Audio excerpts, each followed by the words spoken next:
इच्छित मनोरथा सफला संतो दीर्घायुष्यवंतो शुभम भवतु शुभम भवतु उत्पत्ती स्थिती लय राज दम आणि संपूर्ण घडजईचा ब्रह्मा विश्वाणी ब्रह्मदेवानं प्रतिदिनी 1.25 लाख प्राण्यांना जन्म देण्याचं कार्य करावं.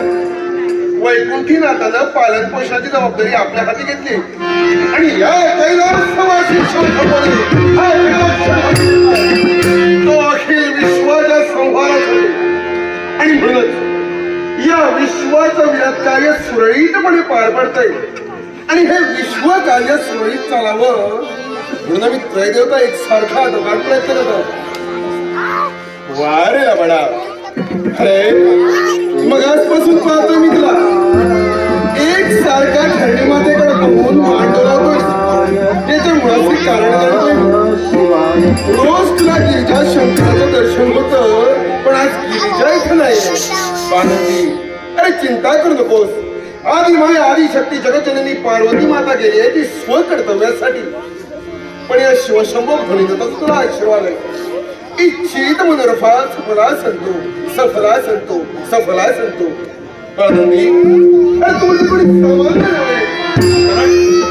सुराने असुरांचं मिळून झालेलं सागर म्हणतो आणि त्याच सागर मथातून बाहेर निघालेलं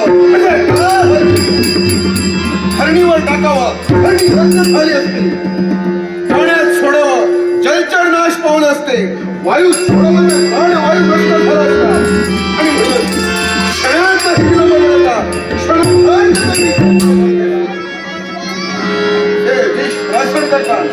संपूर्ण अंगाचा कसा दाह होऊ लागला. तो दाह शांत करण्यासाठी अंगी गज धर्म व्याज कर्म एवढंच नव्हे ठाई ठाई सर्पवृष्टी केली. कंठी वासुकी सर्प मस्तकी चंद्रमा देखील धारण केला पण दाह शांत आणि म्हणूनच एका हिवाळीवर बसलो असता नारदाचं तिथपर्यंत येणं झालं. नारदाच्या मुखावर एक सहजपणे निघालेले शब्द राम राम माझ्या मुखावाटही तेच शब्द उच्चारले गेले. राम राम आणि काय म्हणतात. राम राम या शब्दाचा उच्चार माझ्या मुखावाटे निघतात संपूर्ण नागाला शांत झाला. एवढंच नव्हे तर सारं देश म्हणून माझ्या कंठापाशी आलं आणि म्हणूनच नीलकंठ या नामास मी पात्र ठरलो. अरे ज्यावेळी ते विष मी प्राशन करत होतो त्यावेळी त्या विषाचे काहीसे थेंब या धरणी मातेला लागले.